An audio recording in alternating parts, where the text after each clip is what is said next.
Hello, everyone. So this video is actually a message to all you law firms out there, law firms and lawyers, I should say. And it has to do with the question. If you're in the translation industry, if you're a translator, if you have a translation agency, or if you work for a translation agency, whatever it might be, then you are very familiar with the question. This is the question that all translators get at some point, very often, many points in their life. But it struck me because I recently got asked this question by a lawyer. And it stuck with me because I always figured lawyers knew this, that they already knew how it worked. And so I guess it just struck me as odd. So the question that I'm referring to obviously is, oh, you're a translator. Won't that profession be obsolete soon because you have machine translation, read Google Translate, that's already doing this stuff and it's improving and it's getting better. And so soon you'll be out of a job. And so there are many responses to this. In fact, I think I've made more than one video as a response to this. But usually now when I reply, I skip the fact that yes, it is improving, but there's certain parts that it still won't get for a long time because there are many issues it can't deal with. And I skip right to the meat, the nitty gritty of it, which is especially, well, the fact is Google itself doesn't translate anything, right? The way it works is that you put your text into the that box it has there, and then it sifts through all the information it has when Google has a lot of information, and then it finds a similar or the same text that's been translated before and sees how it was translated, and then it can learn from this, and the more text it has, the better it gets. And that's why it keeps improving. But this also means that anytime you put your text in that text box, Google owns it. Or at least doesn't own it, but it has access to it. And it constantly has access to it. And this means that if you have anything that is confidential or that shouldn't be seen by anyone else, or that is in some ways supposed to be proprietary, if it has an NDA, any type of contract or anything like that, right away you're putting it out there in public. And I guess it just struck me that this lawyer asked me that question because I would think that a lawyer would be a bit more informed about this and about the issues and dangers about this. So I wanted to look this up, and so I did. And so let me read to you what exactly it says under the Google policies. And I'll put a link to where you can find this policy down below. But it says, even if not signed in. Well, yeah, I should say, obviously you can use Google Translate even if you're not signed in. And I never got asked that per se, but it's something that I think could come up. Someone would say, well, if I'm not signed into Google, then I can just use Google Translate and, then they don't have access, or at least they don't know who did it or something like that. Here's what it says, even if not signed in. When you're not signed into a Google account, we store the information we collect with unique identifiers tied to browser, application, or device that you're using. And once again, I'll link to this below.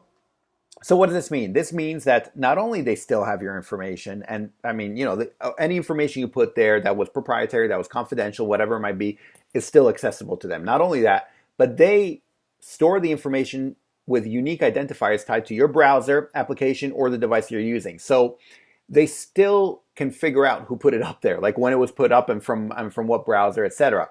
And then it continues way down below. The information we collect includes unique identifiers, browser type and settings, device type and settings, operating system, mobile network information, including carrier name and phone number, and application version number.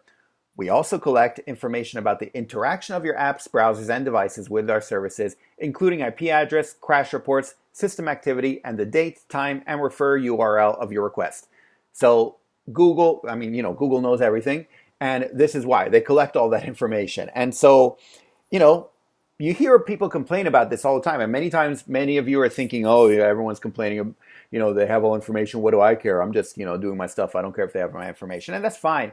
But if you work for a law firm, if you're dealing with anything, any type of contract or financial reports, financial documents, the income statements and any type of contract or anyway, whatever it might be, like these things should not be out there in public.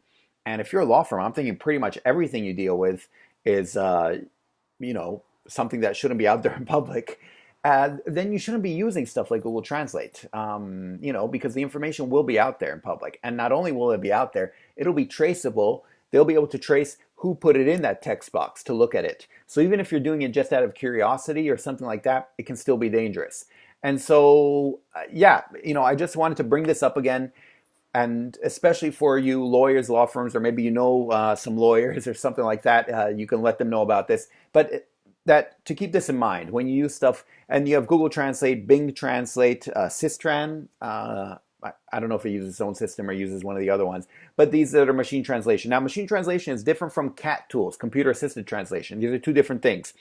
And CAT tools work in a completely different way, completely different thing, and they usually are, you can maintain confidentiality with them. And sometimes they have an option whether or not to make use of machine translation or not, and you can check whether to use it or not. But with machine translation, i.e. when you go to Google Translate and use that, even if you're not signed in, then that information, not only is it accessible in the Google database, but they know who put it up there. So yeah, I just wanted to bring that up and let you guys know. Hopefully you can find it useful. And if you do find it useful, don't forget to click thumbs up so I know. Don't forget to subscribe if you haven't yet, and you'll get more information about translation, freelance translation, freelancing in general, stuff like that. And also, if you want to comment, please feel free to comment. I just asked that you put your language combination there, and so like Spanish to English, and then your comment, even if you're not a professional translator yet or something along those lines, because it's always interesting to see and compare. And yeah, that's about it. I'll put the links to the Google policies down below so you can check it out for yourself.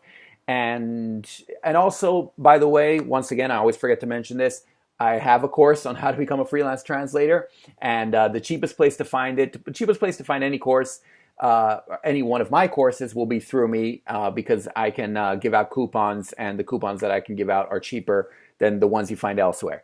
Because I notice a lot of people use coupons they find elsewhere, but I'm not sure why, because the ones you get from me will be cheaper. Yeah, so that's pretty much it, and I'll catch you in the next video. Okay, thanks. Bye. Savedum.